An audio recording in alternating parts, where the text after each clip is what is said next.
जय माता दी फ्रेंड्स, मैं हूँ शिवानी, आपकी टैरो कार्ड रीडर। तो आज हम बात करेंगे लव और रिलेशनशिप्स के बारे में। और लव और रिलेशनशिप्स के बारे में बात करने के लिए यही सही समय है और सही वक्त है। और मैं आपको ये बताना चाहूँगी कि ये रीडिंग्स बहुत ज़्यादा जनरल है, किसी भी इंडिविजुअल के लिए स्पेसिफिक नहीं है।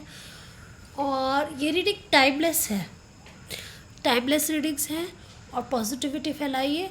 और अगर आप रीडिंग्स के साथ रेजोनेट नहीं कर पा रहे हैं तो प्लीज़ उन्हें एब्जॉर्ब मत कीजिए, उन्हें रिफ्लेक्ट कर दीजिए और अपने अंदर मत रखिए।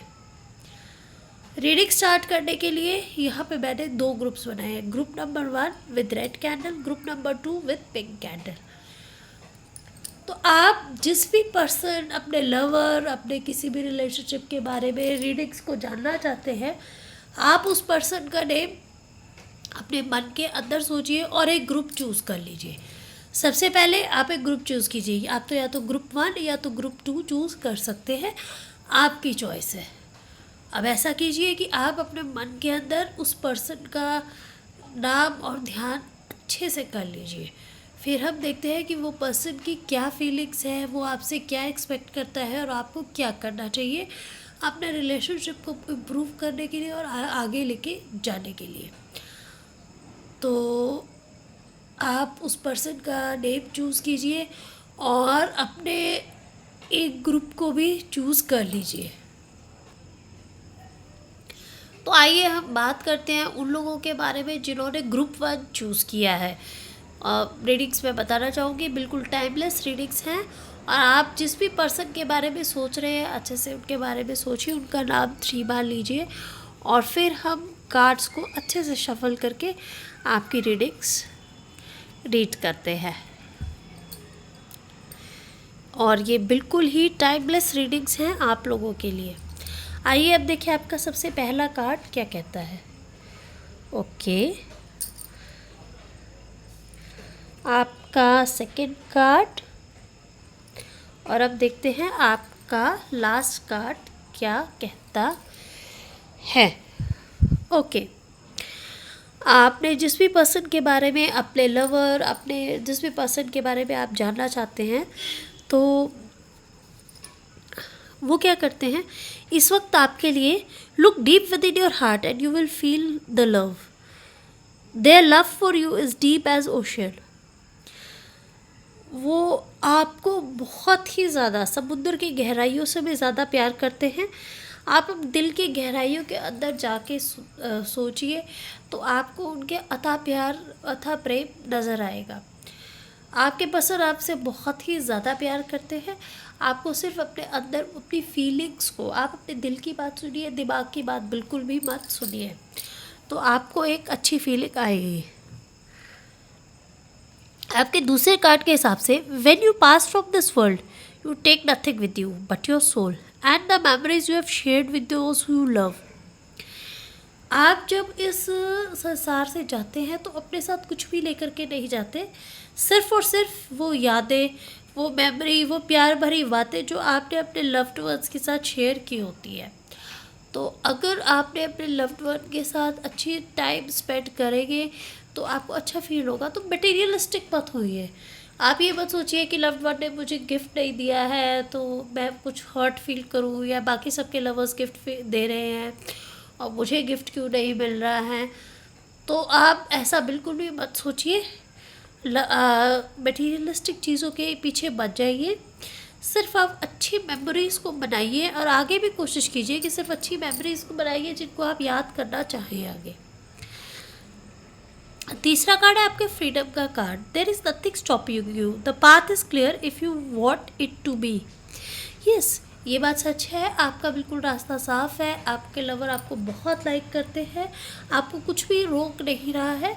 सिर्फ और सिर्फ आपके इनिबिशंस ही आपको रोक सकते हैं। अगर आप चाहते हैं तो आप इस रिलेशनशिप को बहुत ही आगे तक लेकर जा सकते हैं। बहुत ज़्यादा पॉजिटिविटी है दिखाई दे रही इस वक्त आपके लिए, आपके प्रति, उनके लिए। जय माता दी। आइए अब हम उन लोगों के बारे में बात करते हैं जिन्होंने ग्रुप 2 चूज़ किया था। तो मैं आपको बताना चाहूँगी ये टाइमलेस रीडिंग्स है, इन्हें अपने आप दिल में मत रखिए। अगर आप इनके साथ रेजोनेट नहीं हो पा रहे हैं तो इनकी एनर्जी को लूज़ कर दीजिए, एब्जॉर्ब मत कीजिए।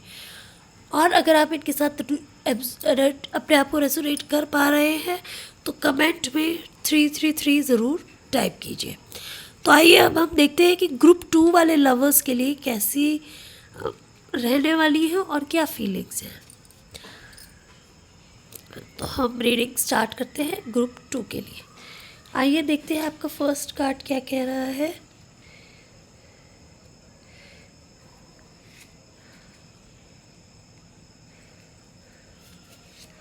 और अब आपका थर्ड कार्ड। ऐसा लग रहा है आप दोनों एक दूसरे को बहुत ज़्यादा एम्ब्रेस करते हैं। Through each other you find the missing pieces.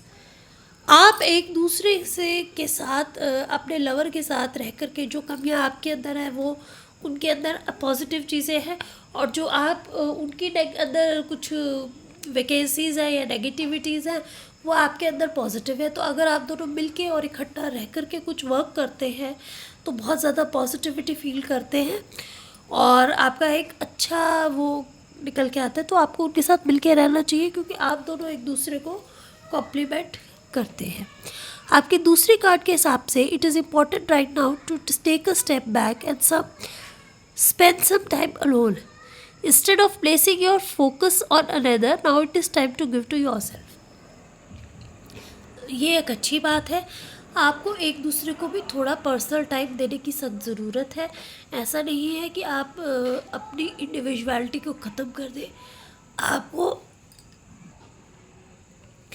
अपनी इंडिविजुअलिटी पे वर्क करना भी बहुत ज़रूरी होता है। किसी भी रिलेशनशिप में अपने पार्टनर के साथ कंपैटिबल और एक यूनिटी के साथ काम करना बहुत अच्छी बात है, लेकिन अपनी पर्सनालिटी को लूज़ कर देना एक अच्छी बात नहीं है। तो आपको अपनी पर्सनालिटी को इम्प्रूव करने के लिए भी अभी थोड़े एफर्ट्स लगाने चाहिए, अपने अंदर की कमियों को ठीक करना चाहिए और उन पर वर्क करने की आपको ज़रूरत है। आपका लास्ट कार्ड है पावर का। You instinctively know what is right for you and you have the power to say no और walk away at any time. आप एक अच्छी पोजीशन में दिखाई दे रहे हैं। आपको सही और गलत के बारे में सब कुछ पता है। आपको पता है कि आपके लिए क्या सही है और क्या गलत है। अगर आपको लगता है कि आपके लिए कोई भी चीज़ या रिलेशनशिप नहीं है अच्छा, तो आप उसे मना करके इमीडिएटली आगे बढ़ सकते हैं किसी भी वक्त इस जर्नी में। और ज़रूरी नहीं है कि आप किसी भी रिश्ते को अनविलिंगली या हाफ माइंडेडली या 80 या 70% हार्ट से एक्सेप्ट करें। अगर आप कंप्लीटली 100% रिश्ते को एब्जॉर्ब कर पाए हैं तभी आप आगे बढ़िए, नहीं तो आप इस रिलेशनशिप को यहीं पे पॉज कर दीजिए। तो फ्रेंड्स, मैं फिर से बताना चाहूँगी ये टाइमलेस रीडिंग्स है, किसी भी इंडिविजुअल के लिए स्पेसिफिक नहीं है। अगर आप रीडिंग्स के साथ रेजोनेट करते हैं तो कमेंट में कुछ टाइप कीजिए। अगर आप रीडिंग्स के साथ रेजोनेट नहीं कर पा रहे हैं तो उन्हें रिलीज़ कर दीजिए, अपने अंदर एब्जॉर्ब करके मत रखिए। जय माता दी।